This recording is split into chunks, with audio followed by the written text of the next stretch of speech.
very suspicious of the PDP. You know why I'm suspicious of the PDP?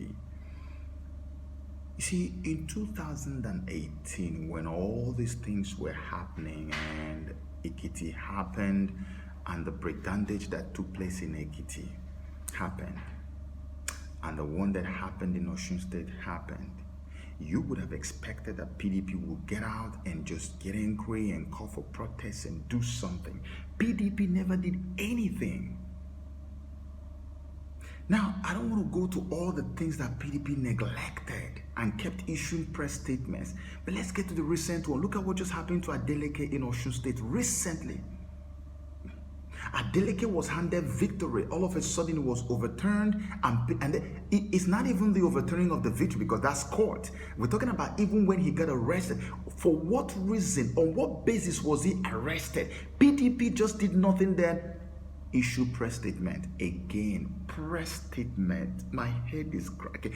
Why press statement all the time? Imagine if APC was the one in PDP's position. Protests, mass protests would have started since 2008. In fact, by now, APC would have overrun the entire nation. They would have taken over everything.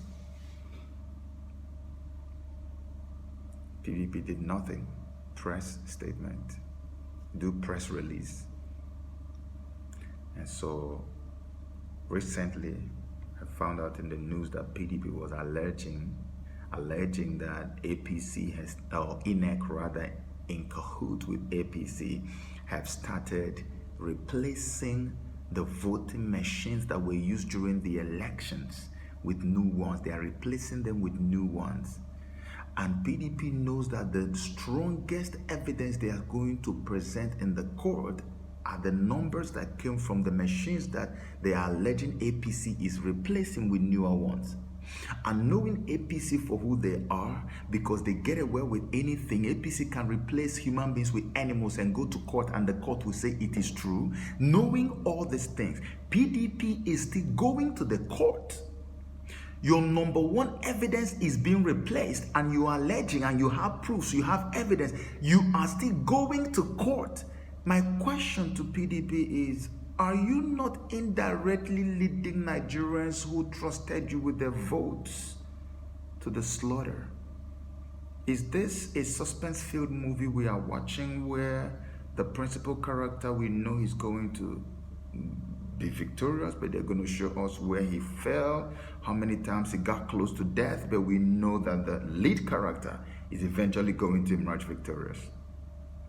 Tell me, if you are a Nigerian or anybody with sense or with brains, tell me from what you have seen so far about APC, from the antecedents of APC so far, from the track record of APC or records of APC so far, tell me if you believe that Atiku would ever be allowed to defeat Buhari at the tribunal. Why has PDP not called for protests? If you visit Nigeria today, you don't need to do any scientific research. Just go to Oshodio, go to VI, go anywhere. Just stand where there is a group of people and just observe the people, observe the atmosphere. You cannot miss the intensity of the agitation that is in the atmosphere. The people are agitated.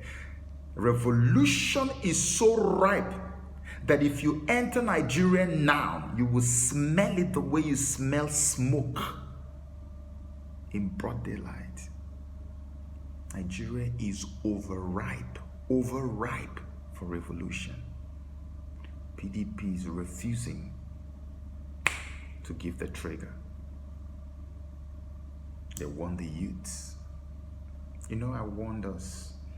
There were two major obstacles that the colonial masters had before the election. It was about the revolution of the youths and the campaign for structuring from the sociocultural organizations. So they decided to destroy those two. And the first one they destroyed, they produced for you the youth presidency. I call it youth presidency madness.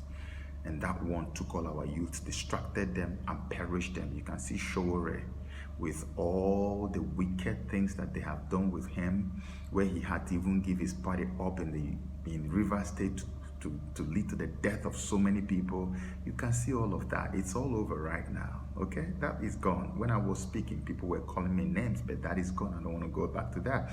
But remember that Ohanese and Pandef and Medobel Forum and Afenifere came together and began to insist they were going to get restructuring.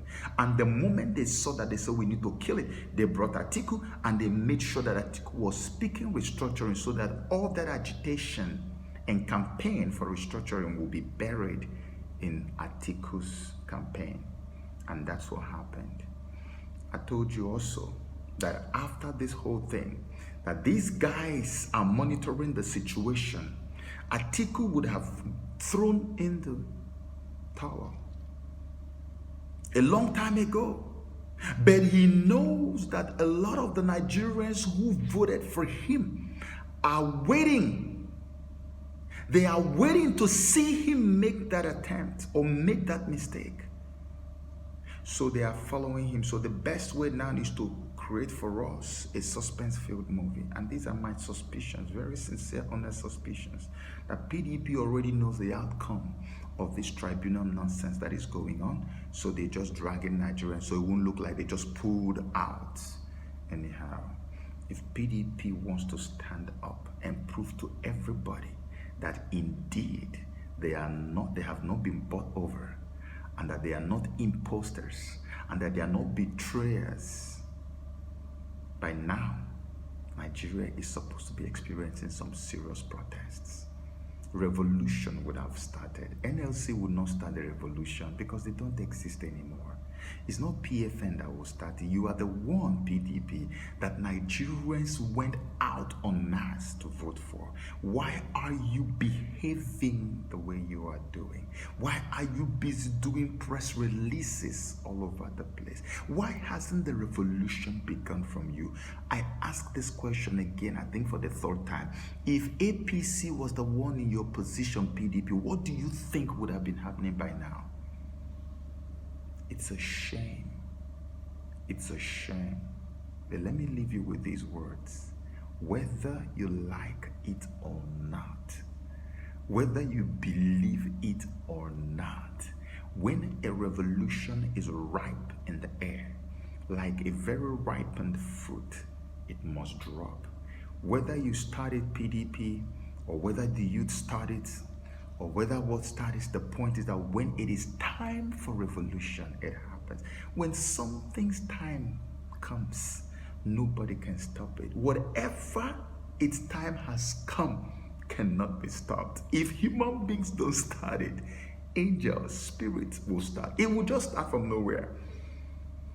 Haven't you heard of cases where fire just started burning from somewhere? Nobody knew who started the fire. That's what can happen. That's what is going to happen in Nigeria.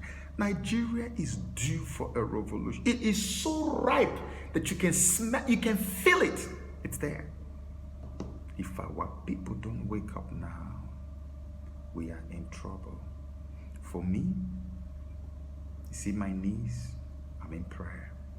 As we pray on, we will keep on strategizing. One day, and very soon, these people who are taking us for a ride will know indeed that they haven't been dealing with animals. You know, for those who are in support of what is happening, I wish you every bit of it.